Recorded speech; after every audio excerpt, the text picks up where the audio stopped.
and then fill in with the lip. Hello and welcome to Quilting with Lori. My name is Lori Dickman. Today I'm going to be sharing with you a Scrappy quilt here that I've designed for the Virginia Consortium of Quilters in the state of Virginia. It's a mystery quilt that I designed for them, and I'll be teaching this mystery quilt class on Tuesday, New Year's Eve day. And I promised them that I would have a video for them so that they could watch it whenever they need to complete the 4 different blocks involved in this quilt. This is a Scrappy version of the quilt, and you don't have to make your Scrappy, but I love to teach my Speedy Solutions techniques where you can actually use up your scrap stash to create quilts. So mine is a Scrappy version, and I'm going to share with you all 4 blocks and how you can make all 4 of the blocks. 2 blocks in the center and 2 blocks in the border. One thing that I love to do when I'm designing quilts is to have pieced borders. So I do have a pieced border in this quilt. You don't have to make the pieced border. You can simply use regular borders if you choose, but I love piecing borders, and so that is what I'm teaching for this mystery quilt class. And then on the inside, there's this block here, it's block B, which has been turned 45 degrees within the quilt to create that beautiful design. You'll see the yellow square that it creates. There's so much that you can do with Scrappy blocks, especially when you're conjoining a couple of them, maybe 2 or 3 different Scrappy blocks in a quilt. I brought you over to my tabletop so that you can see here is the pattern and here are the templates.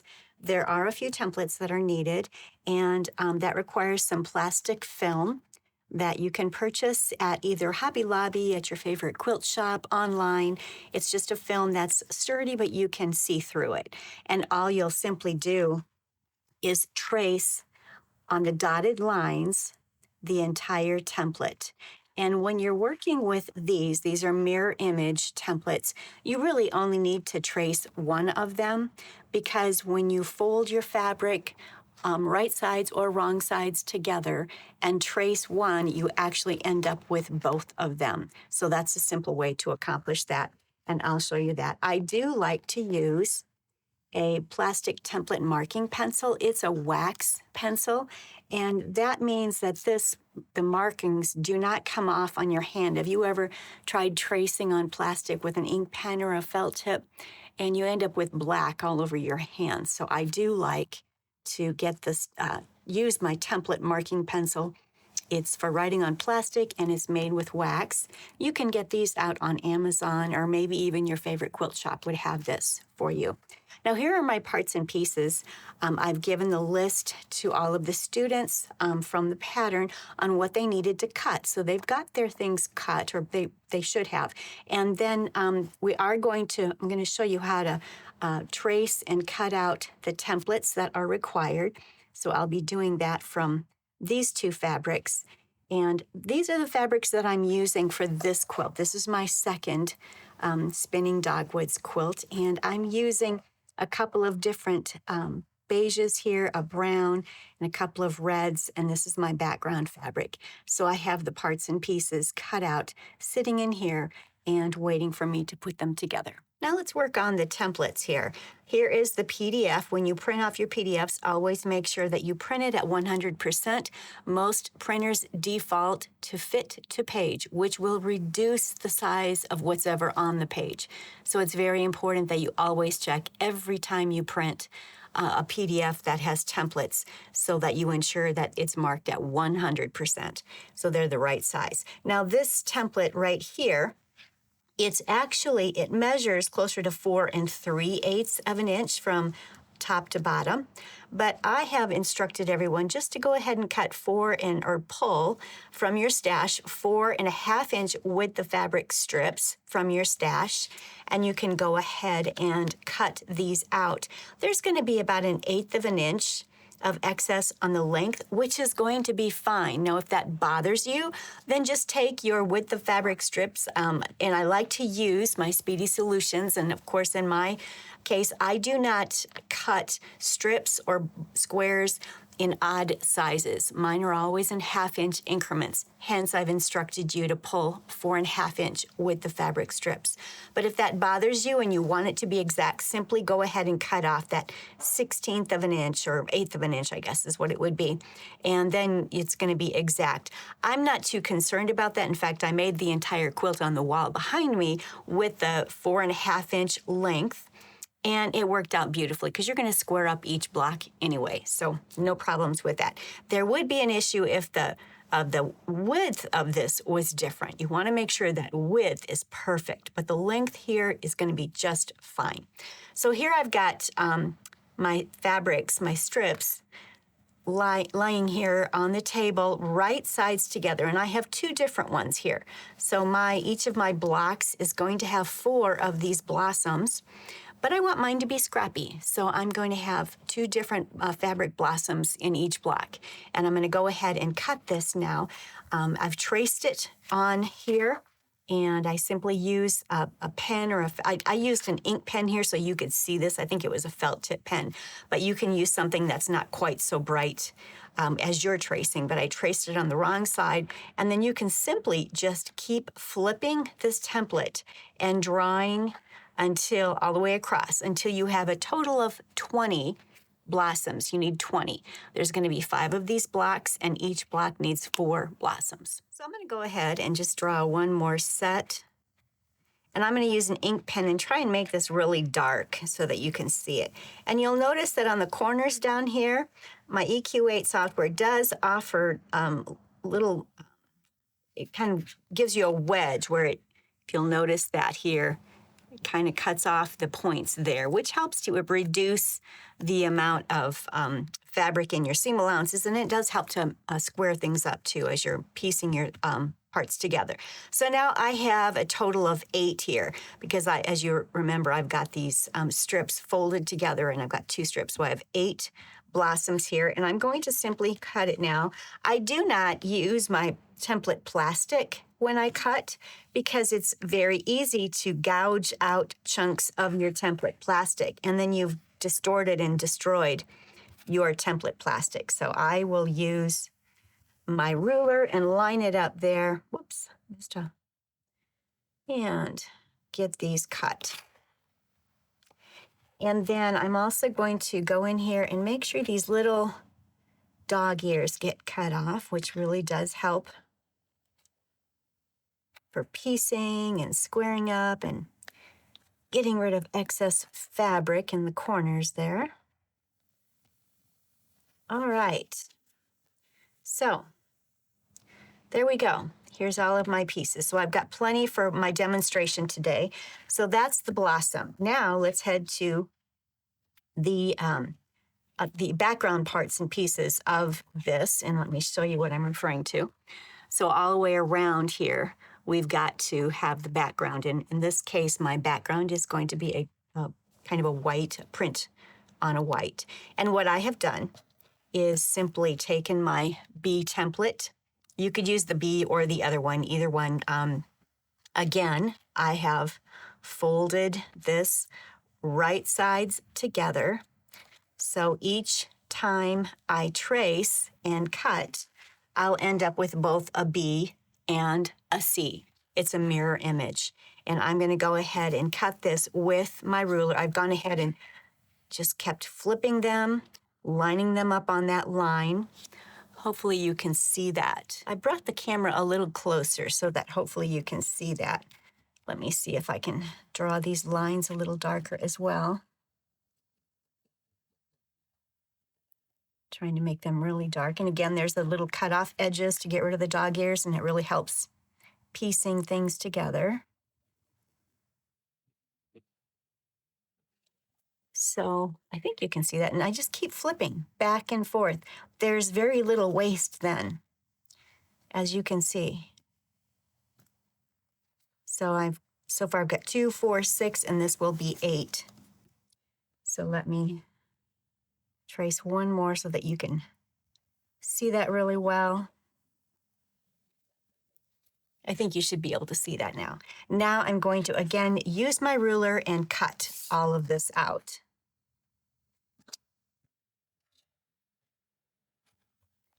And for me, I should have my rotating mat here. That would certainly simplify this.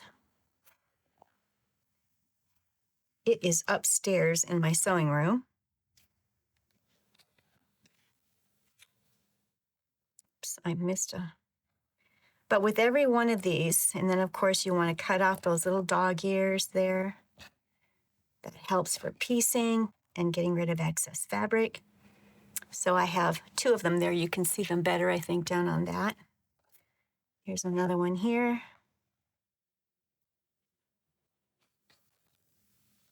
So that's how you cut those out. And I'm going to go ahead and finish cutting these that I'll need for one block. I forgot to mention this, and it is in the instructions, but this is a 2.5 inch wide fabric with the fabric strip. So it's 2.5 inches wide, and that's what you're using to cut these. And so I have all of mine cut now, and I need 4 of the fabrics that are the C template and 4 that are the D template for this block, and I have that. I need 4 of my A template. And now I need to go back into my stash here, and I need to grab 2 light background 4-inch squares and 2 mediums, or the yellows, golds, 2.5 inch squares. So let me grab those, put them here, and I'm going to show you how to put the block together. All right, so what I need to make one block is 4 of the darks number 2, which in my case it's reds, and that's template A, so I have 4 of those. I need a total of 2 of the light background 4-inch squares. I need a total of 4 of the light background fabric C and 4 D templates. These again are mirror image. When I cut one, I actually ended up cutting out both of them. And then I need 2 of the mediums yellow golds 2.5 inch squares. Now what we're going to do with these 2 squares is simply this. We're going to take the 4-inch squares, we're going to cut them on the diagonal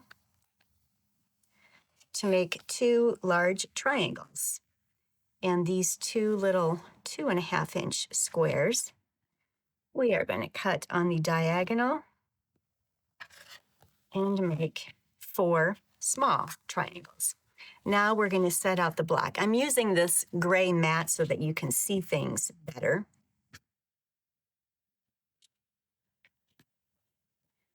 Let's move some of these things out of the way. All right, I'm going to use the 4 different colors in my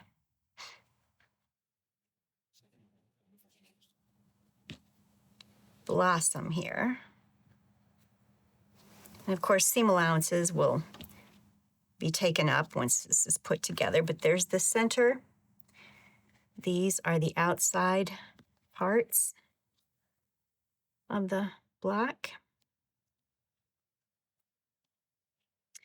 And then we need to square up.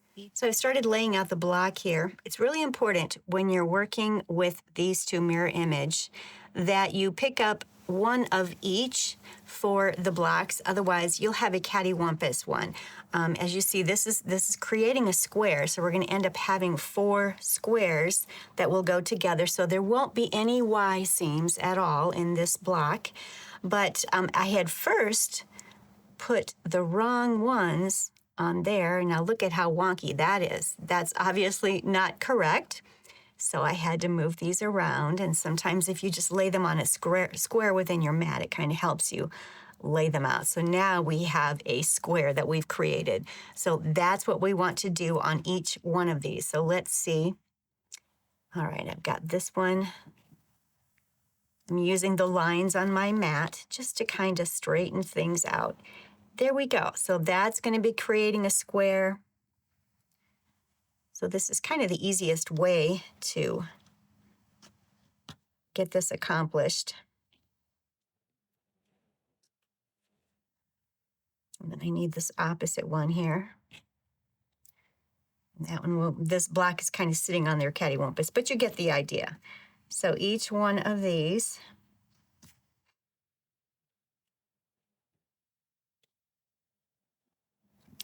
is creating a square. So as we sew things together, the first thing you're going to do is sew these onto the sides of your blossom. And then once a 1/4 inch seam allowance, and then press them open. I like to press my seams on this block, and I think I did it for every single one of my blocks, open. It just seemed to lay much more flat for quilting purposes. And you can certainly go ahead and nest your seams if you prefer, but I did press my seams open. So we're gonna sew those 2 on first, press them open, and then we're gonna sew this little one here. And what you can do to make sure that you're aligning it properly is crease your triangles, both this one and the larger one, to find the center point. And then also crease the blossom so that you have a center point there. And then you'll know that these 2 triangles will get sewn on there at exactly the right spot. There should be a little, some little dog ears hanging off each edge that will trim up. Once the block is sewn together, the unit is sewn together, then you're going to press it. I like to press my seams open and square it up to 5.5 inches. I've sewn these 2 on. And the other thing that you can do, if you remember, I'm using 4.5 inch wide with the fabric strips. So it's a little bit longer than the background, which is fine. What I did was I found the middle section here and pressed each of my blossom and my background. I flipped this together to find the center, and I created a crease there so that I matched those up, and it went on beautifully. I did finger press it open. So there is that one right there. Now all I need to do is match up this crease to the top, and you'll see that there are extensions on each side. Match up the creases down here, and again you'll see extensions, and you're going to sew from here to there and from here to there, that point to that point, this point to this point, and that unit will be done. Let me go do that and I'll bring it right back. Here's my unit. It is put on there. I've finger pressed everything open, and we have some dog ears here. I'm gonna go press this, and then I'm gonna square this up to 5.5 inches. I have one finished and press the seams open. In my case, you don't have to, but I just like that. It lays so much nicer, and it's squared up to 5.5 inches. Make sure you don't lose your points. You need to have a 1/4 inch on each side in order to, that's gonna go in the seam allowance. So you don't wanna lose your points there. So make sure that works out. And I'm gonna go ahead and finish them. I have put the sides on each one. Remember that you need a C and a D to be, or is it a B and a C or C and a D? Let me see. It's a B and a C, template that you need. I tried to put one of these together, not realizing I was trying to use 2 C's or 2 B's, and you're just about going to lose your mind trying to get that to work. It's not going to work. So make sure that you have the mirror image, a B and a C, and that you're placing them on here so that the tiny little end actually ends up down here where the short side is, and the fat end ends up where the long side is. And then it will work out beautifully. You can also press the center of that edge here to make sure that these line up centered beautifully. And then you can, of course, crease the top and the bottom and then both triangles to make sure that there's a matching point for those. I'm going to put these all together, and then we're going to put the block together. Here are the 4 units trimmed up to 5.5 inches, and now I'm going to sew them together. When I sew the units together, the important thing is to ensure that your points from your blossom actually match up beautifully. So I'm matching them up, putting a pin right there at that tip, and then I will sew from end to end. And you might not be exact on each end, but that will go into the seam allowances. What's really important is that these points here match up beautifully. So I'm going to go ahead and sew that and put it all together, and I'll show you what it looks like. Here is the back end, or the reverse side. I've pressed all my seams open, and these are ready to go together now. And again, when I put these 2 together, I am going to take a pin and make sure that I match up those blossom points so that they match beautifully. Let me grab a pin here and stick that right in there, and do the same over here. The first thing I'm going to pin is those 2 blossom points, And then whichever side of your block might have more fabric, then you'll want to lay that side of the block up against the feed dogs, and it will help evenly distribute the fabric. This bottom section here seems to have a bit more. There is a lot of bias there, and it will feed in there beautifully. But my concern is to have those 2 points of my blossom matching up nicely. So I'm going to go ahead and sew this, and I'll bring it back. Block A is finished. There's the back, squared up to 10.5 inches. And now we're going to head on to block B. All right, we're going to start working on block B, and here is the block. What we need are a total of 4 2.5-inch light background squares, 4 dark number 1 background squares. I'm using brown. The pattern uses green, so substitute your own fabric colors. We need a total of 4 of the darks number 2, which is red in my case, and it's also red in the case of the pattern. And we need 5 of the 2.5-inch mediums, and the pattern uses a gold yellow. I'm using a beige. So these are all 2.5-inch squares. These are 3-inch squares. There's 4 of the darks number 2, and I'm using red in that case, and then 4 of the lights. We're going to make half-square triangles with these. And so for each block, you need a total of 8 half-square triangles. And by pulling 4 of the darks and 4 of the lights, you're going to draw a diagonal line on each one of these. You are going to stitch a scant quarter of an inch on both sides of them, and you'll end up with 8 half-square triangles for this block. And of course, we're going to be making a total of 4 of these blocks, so we'll need to make more later. But right now, we're just working on 1 block. I'm going to go ahead and get all of these, get the lines drawn, and I'm going to sew a scant quarter of an inch and get these ready for our block. Once I have them sewn, then I'll need to cut them apart on the drawn line and square them up to 2.5 inches. All right, I've drawn the diagonal line down the center of both of these. I've started up here and I've sewn a scant quarter of an inch all the way down, turned and came back along here. And it's hard to see it on this block, but it's easier on the dark side than it is on the light side. And now I'm going to cut them apart. When I say a scant quarter of an inch, basically just a thread less than a quarter of an inch. It allows for the turn of fabric when you turn and press. So I'm going to go ahead and cut these apart. But what I like to do is cut them stitch line to get rid of the excess dog ear there. And so I cut that stitch line to stitch line. And here we go, stitch line to stitch line. It's kind of hard to see those stitch lines there. And then you can either cut these apart on your rotary mat with a rotary cutter, or you can use the scissors as I did. And then what we're going to do is square up each of these so that they measure 2.5 inches square, so that they match all of the other squares that are in the block. I like to use the Clearly Perfect slotted trimmer to square up my half-square triangles. You just line up, and this is trimmer A, which is the 1/2-inch increments. And since this has to be 2.5 inches, I'm going to line up on the stitching line, the 2.5-inch mark, and then I will trim away the excess. And then they do have, in this trimmer, these slotted edges here, which allows me to go in there and get rid of the dog ears. And so there is that one, and I've got one done. Now, you don't have to use a special tool to square up your half-square triangles.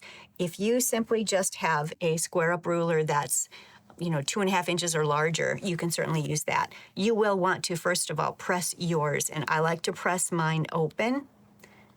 So I like to press my seam allowances open. And so I'm just kind of finger pressing that for right now. And then what I'm going to do is line up the 45-degree diagonal line on that diagonal line, and then line up where you can see the 2.5 inches, and then trim away the excess. So there's 2 of them. Again, line up the 45-degree angle on the seam line, and then line this up at 2.5 inches. And get rid of that. So we are good to go. And I'm going to go ahead and press this also. But these are ready using just a regular ruler. And these are ready using my Clearly Perfect slotted trimmer. And there's so many different types of square up rulers that you might have. The black locks, there's so many. And I'm going to go ahead and press these open. I like my seam allowances pressed open. And I'll go get these done. And then we'll be ready to start laying out our black. I'm going to start laying out the black. Here it is right here. This is what it looks like. And I'm going to start with the dark number 2s, which in my case are red. Put them in the center there. Then I'm going to start with what's yellow on the pattern, but I'm using a beige. And these will go right there. Let's see, this way right here. Then I'll come up with these darks. Mine are dark number 1 brown. The pattern calls for green, so just be sure to substitute the colors that you're using in fabric or scraps. And then we'll put the light background where they belong. And then we've got the half square triangles. And we want to make sure that our half square triangles are all pointed toward the center here. So if you'll take note of how all of the points are pointing toward the center.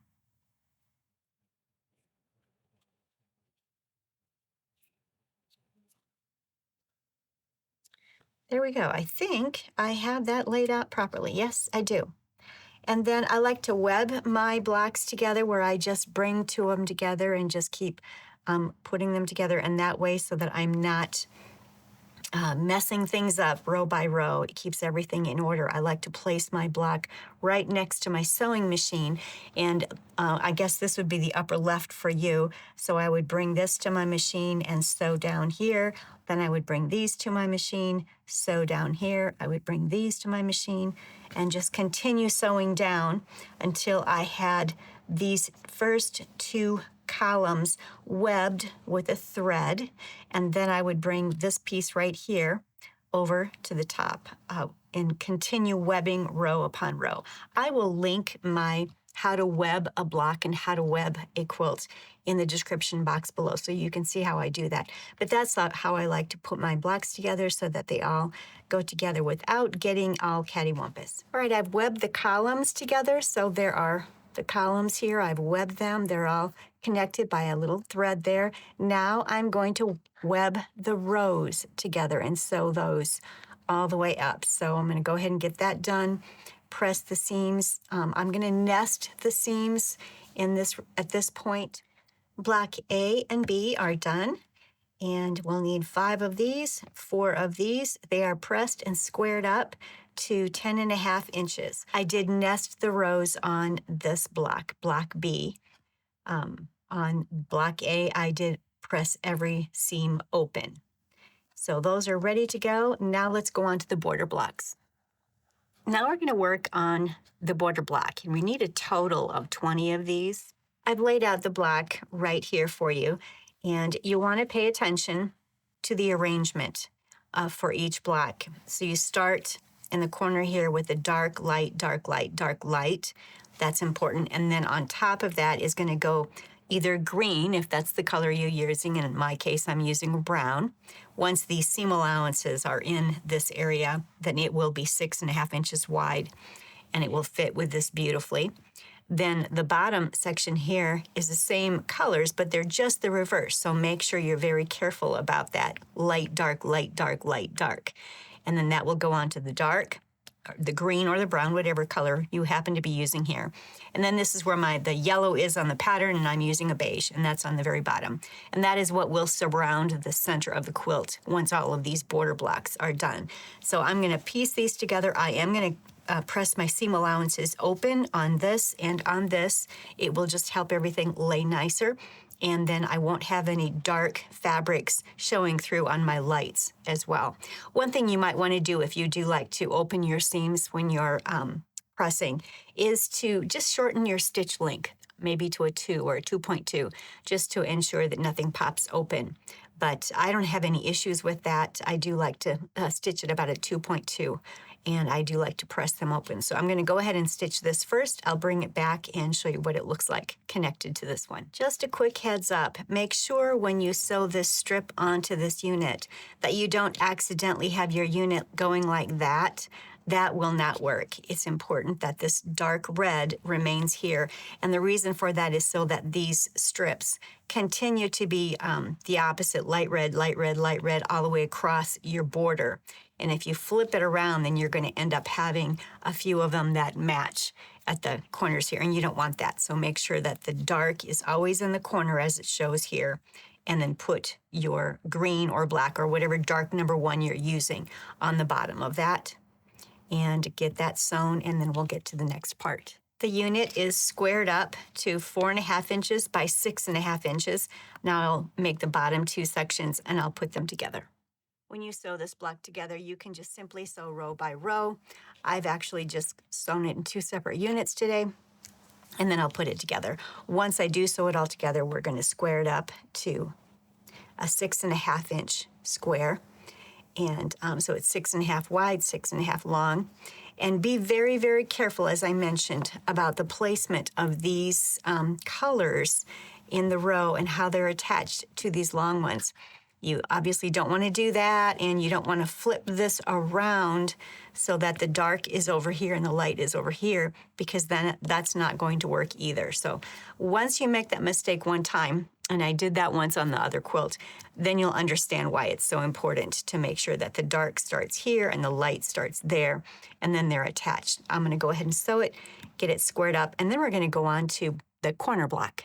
One other thing before we go on to the corner block, the reason I like to strip piece smaller sections together is because it is easier for me to finger press them open after I have stitched them. It's harder to finger press and up with the fabric open with your finger. It just takes a little bit longer. Plus, when you are strip piecing entire width of fabric strips, it's often more easy to get them to be wobbly or distorted. And I don't have that effect when I'm strip piecing shorter pieces. And so you'll see here that everything is pressed open. All seams are pressed open. So everything is just really nice and flat, which is going to be wonderful for quilting. Now let's get to the corner block. Here is the corner block, as you can see here. It's important that all 4 of the corner blocks are put together identically so that they work well with the rest of the row. As you can see here, these 1.5 inch by 3.5 inch rectangles are going horizontally. These 1.5 by 3.5 inch rectangles are going vertically. And that's important for all 4 blocks so that the border continues in the proper sequence all the way around. Same thing holds true with these 4 patches. You want to make sure your darks number 1, in the case of the pattern, it's green. In my case, it's brown, is down in the corner. This is the light background. This is the yellow, and I'm using beige, and I'm using red for the darks number 2. So make sure your 4 patch goes like this. This is a 3.5 inch by 1.5. This is a 2.5 inch by 1.5. So, and this is a 3.5 inch yellow, or in my case, beige. So this is what is needed for 1 block, and we'll make a total of 4 of these. I'm going to start with a 4 patch. I'm going to put this together first, then I'm going to add the 2.5 inch square, and then this the 2.5 inch rectangle, and then the 3.5 inch rectangle will be added to that. And then that unit will be squared up, and then it'll be 3.5 inches square. And when I put these units together, they will be 3.5 inches square. And this one is 3.5 inches square. And then we'll put the corner block together as a 4 patch. Here are the units for the 4 patch for the corner blocks. And you'll notice that this strip set is going horizontally, this one's going vertically. And I had that one placed incorrectly. Did you notice that? And this one sits right here. That dark, and in this case it's green, for me it's brown, that is in the bottom. This beige or yellow is right there. Make sure that that's all positioned properly. And now I can sew this together as a 4 patch, and I'll need to make 4 of those. And then it will get squared up to 6.5 inches. My corner block is finished. It's squared up. As you'll see, I have pressed all of my seam allowances open, which makes it so that it's nice and flat. Every one of these intersections is just nice and flat. And now when this goes together and when the seam allowance is in here, I'll lay it over there like that, then our colors continue on properly.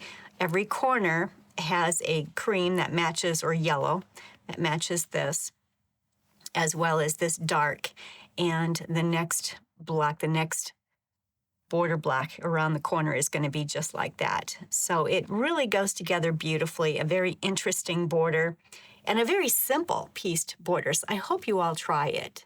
I just want to share with you, here is the completed quilt, and this is the Scrappy one. And again, when you put it together, it's 3 rows of 3 blocks, A, B, A, B, A, B, A, B, A. And of course, the B block is turned 45 degrees so that you create this beautiful yellow square in the center. So that's important. I mean, you could leave them all straight if you wanted to, but then you're not going to have that secondary design that pops up. So that's something that you'll want to take note of. And then I have a total of 5 border blocks up here and 2 corner blocks, and then 5 border blocks on each side in the bottom, and of course 2 border blocks. And then we finish it with an outside green border. The outside green border is just a 1.5 inch width of fabric cut, and finishes at 1 inch. And then I did bind mine with green as well. I love the quilt. I love being able to use my scraps and actually go through and see those scraps being used in some beautiful quilts. And I really did enjoy putting this together. The neat thing about this Dogwood Blossom Black is that there are no Y seams. I constructed it in such a way, I kind of dissected some of those triangles so that we could put it together in 4 squares and then sew the squares together, as opposed to having to use Y seams. Most Dogwood Blossom Blacks do require Y seams, and we don't have to worry about that in this one. It's very simple blacks and quilt to put together. Thank you so much for joining me today. I hope this class has helped you in learning how to construct the blocks. The link to the pattern is below in the description box. So if you're interested in purchasing this pattern, that is listed below. So go ahead and grab that. It'll take you out there to my website. There's lots of fun things on my website for you that you can enjoy. So check that out. It's quiltingwithlori.com. If you like the content that I provide on my channel, please don't forget to like and subscribe and share my videos with your friends, family, and guild members. That really does help the channel to grow and to get out to other quilters just like yourself. So thank you so much for doing that. And until next week, happy quilting.